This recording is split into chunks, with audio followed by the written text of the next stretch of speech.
உன் பேரு? Vijaya.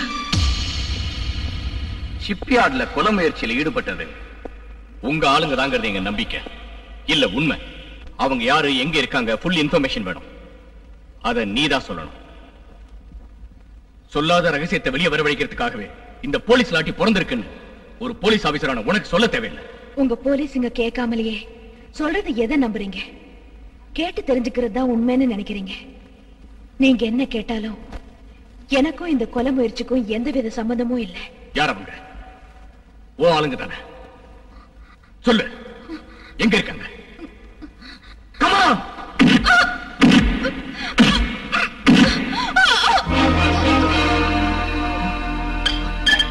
Miss Vijaya, Vijaya, Vijaya, doctor கூப்பிடுங்க.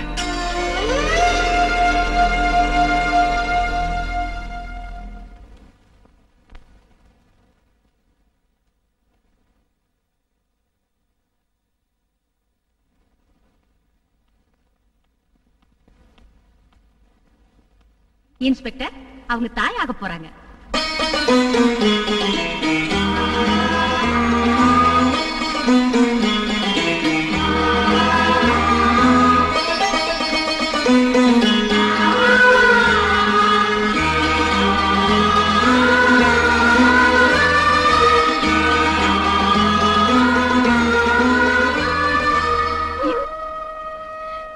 என்னங்க இன்ஸ்பெக்டர் சார், என்ன எங்க வேண்டாலும் அடிங்க, ஆனா இங்க மட்டும் அடிக்காதீங்க.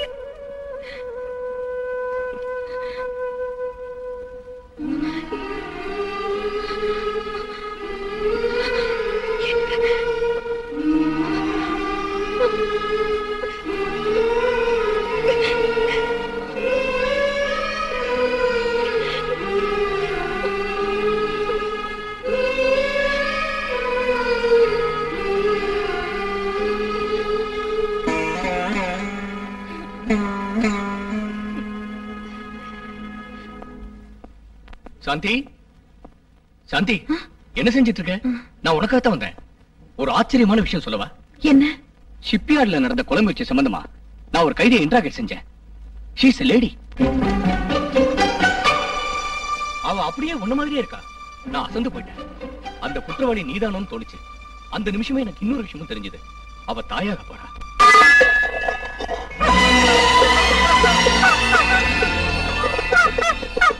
உன்னை போல இருக்கிற அவ தாயாக போறான்னா நீயே தாயாக போற மாதிரி சந்தோஷமா இருந்துச்சு. நிஜமாவே நீ தாயாயிட்டா எவ்வளவு ஆனந்தமா இருக்கும் எனக்கு, இல்லையா? ஏய், என்னது? என்னாச்சு? சென்டிமெண்டல் பைத்தியம். போய் உங்ககிட்ட சொன்னேன் பாரு. Everything is in the game. Don't feel, relax.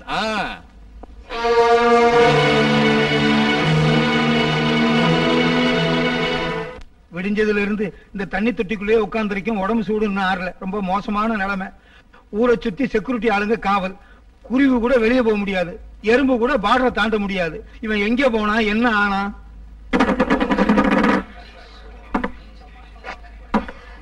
சின்ன வெங்காய ஊத்தப்பம், பெரிய வெங்காய ரவா தோசை, வெள்ளை வெங்காய வடை, ஸ்பெஷல் மசாலா தோசை, இட்லி சாம்பார். ஏய், எல்லா ஐட்டத்தையும் இங்கே சொல்றிய?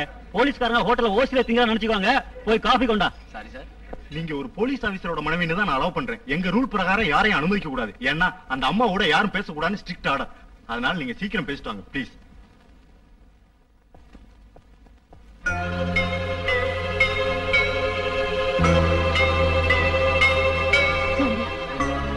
சாந்தி,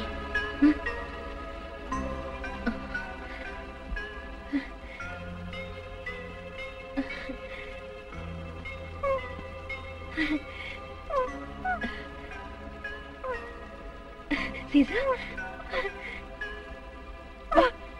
சீசா, சீசா, பாரு, முழுகாம இருக்கிறப்போ அப்பா அம்மாவோ அக்கா தங்கச்சியோ யாராவது பார்க்க வந்தா மனசுக்கு நிம்மதியா இருக்குன்னு வாங்க. ஆனா என்ன பாக்குறதுக்கு யாரு வருவாங்க? அவரு கூட என்ன பாக்குற மாதிரி பாத்துட்டு நான் பாத்துட்டு இருக்கும் போதே போயிட்டாரு. அவருக்கு நான் தானே தெரியாது இல்லையா பாவம். நீ வந்ததும் அம்மா வந்த மாதிரி ஆனந்தமா இருக்கு. எங்க அக்கா வந்த மாதிரி இருக்கு. கைய கூட வேண்டாம் சாந்தி, இப்படி ஒரு நிலையில நீங்க இருக்க கூடாது. நீ தாயாகணும்னு உன் குடும்பம் ஆசையோட எதிர்பார்த்துட்டு இருக்கு. உன் முடிவை பொறுத்துதான் உன் குடும்ப வாழ்க்கையை அமைய போகுது. நடந்ததை வெளிப்படுத்தி அவங்க இடத்துக்கு போயிடுவோம். இனி தாமதிக்க வேண்டாம். சும்மா இரு பைத்தியக்காரி.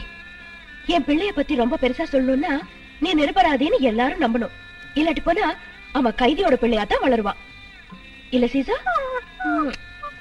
யாருக்கு நன்மை நடந்தாலும் யாருக்கு கெடுதல் நடந்தாலும் அதுக்கு நீதான் காரணம். சூழ்நிலைக்கு பயப்படக்கூடாது. வைராக்கியமா இருக்கணும். நீ நினைச்சதை சாதிக்கணும். அப்பதான் எனக்கு சந்தோஷமா இருக்கும். அது சரி, குங்குமப்பூ தின்னா குழந்தை சிவப்பா பிறக்கும்னாங்க. என் புள்ள சிவப்பா பிறக்கணும். கொஞ்சம் குங்குமப்பூ வாங்கிட்டு வரியா? உனக்காக ஸ்வீட்ஸ் கொண்டு வந்திருக்கேன், வாங்க. இன்ஸ்பெக்டர், ஏன் அவளை உள்ள விட்டீங்க? மேடம் சீக்கிரம் பார்த்து போயிடுறேன்னு சொன்னாங்க. நோ, இனிமே எப்பவும் உள்ள விடாதீங்க. சரி சார். சாந்தி, ஏன் இங்க வந்த? இல்லங்க, இந்த பொண்ணு என்ன மாதிரியே இருக்குன்னு சொன்னீங்கல்ல, பாக்கலான்னு வந்தேன். என்னது ஸ்வீட்ஸ்? இதெல்லாம் கொடுக்க கூடாதுன்னு தெரியாதா? பரவாயில்லைங்க, பாவம் இருக்கட்டும். இப்ப கர்ப்பமா வேற இருக்கா அவளுக்கு, அதனால அத்தைக்கு தெரியாம நானே பண்ணி எடுத்துட்டு வந்தேன். அப்படின்னா ஒரு வேலை செய். அவளும் உன்ன மாதிரியே இருக்கிறதுனால நீ உள்ள இருந்துகிட்டு அவளை வெளியே அனுப்பிடு. என் பொண்டாட்டி முழுகாம இருக்கான்னு எல்லாருக்கும் நான் சொல்றேன். அது செய்யுங்க, நல்லா இருக்கும். எனக்கும் அப்படிதான் தோணுது. இன்ஸ்பெக்டர், எனக்காக யாரும் தியாகம் செய்ய தேவையில்லை. அனுதாபத்தோட கண்ணீர் சிந்த தேவையில்லை. எனக்கு புள்ளைன்னு பிறந்தா ஒரு பெரிய போலீஸ் ஆபீசரோட புள்ளையா பிறப்பான். இல்ல இந்த உலகத்தோட பார்வையில ஒரு தீவிரவாதியா அவன் வளருவான். அதானே தவிர என் மேல இருக்கப்பட்டு என்ன அவமானப்படுத்த வேண்டான்னு உங்க மனைவி கிட்ட சொல்லுங்க. இது போதாதா? வா வா.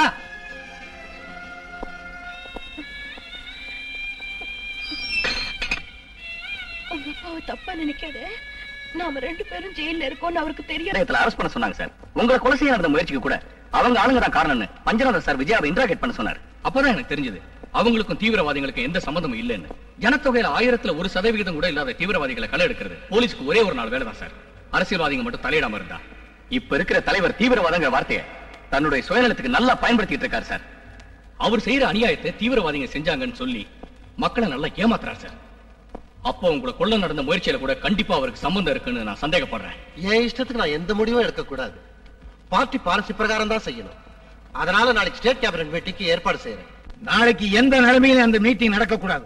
அப்படி நடந்தா ஏதாவது இடைஞ்சல் பண்ணி அந்த மீட்டிங் நடக்க விடாம பண்ணணும். எனக்கு ஒண்ணு தோணுதுங்க, உங்களுக்கு ஏற்கனவே சுகர் கம்ப்ளைண்ட் இருக்குல்ல, திடீர்னு ஹார்ட் அட்டாக் வந்துடுச்சுன்னு, அதோட பக்கவாதம் வந்து ஒரு கை ஒரு கால் விழுந்துடுச்சுன்னு ஆஸ்பத்திரியில சேர்ந்துட்டீங்கன்னு வச்சுக்கங்க. அந்த டென்ஷன்ல மேப்படி யாரு மீட்டிங் விஷயத்தையே மறந்துடுவாரு. ஏய், என் கால்கையெல்லாம் விழுந்து நான் செத்து போகணும்னு நினைக்கிறேடா? சும்மா சொன்னேன். வேலையோட வேலையா பைல்ஸ் ஆபரேஷன் பண்ணிக்கங்க. எலெக்ஷன் வருது இல்ல, அப்புறம் கஷ்டமாயிடும். அம்மோ, இவன் என்ன இழுத்துட்டு போய் தொலைங்கடா. அவன் சொல்றதுதான் கரெக்ட், நான் புரிஞ்சுக்கிட்டேன். அப்படி ஏதாவது நடக்கணும், ஆனா எனக்கு நடக்க கூடாது. பின்ன என் பொண்ணுக்கு நடக்கணும். உன் பொண்ணுக்கு ஹார்ட் அட்டாக்கா? ஹார்ட் அட்டாக் இல்ல, நாளைக்கு காலையில 9:45 மணிக்கு மெடிக்கல் காலேஜில இருந்து என் பொண்ணை நாமளே கிட்னாப் பண்றோம்.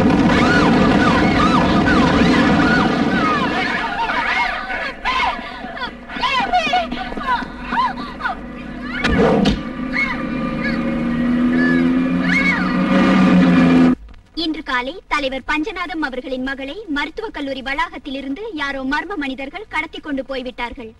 போலீஸ் லாக்கப்பில் இருக்கும் காம்ரேட் விஜயாவை விடுதலை செய்ய வேண்டும் என்றும், தலைவர் பஞ்சநாதன் ராஜினாமா செய்துவிட்டு 7 கோடி ரூபாயுடன் செம்பரம்பாக்கம் ஏரிக்கரைக்கு வந்து விஜயாவை தன் ஆட்களிடம் ஒப்படைக்க வேண்டும் என்றும் அவர்கள் நிபந்தனை விதித்திருக்கிறார்கள்.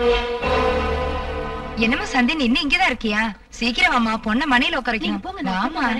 வீட்டுக்கு பெரியவனாலும் விசேஷங்களுக்கு போற தலை எழுத்து எனக்கு இல்ல. நீயாவது போகலைன்னா எப்படி? நீ போ. ஆமா, ஒண்ணு சொல் பேச்சு கேட்கணும், இல்ல சுய புத்தியாவது வேணும். நீ சும்மாறா, நீ போ. நீ வாமா.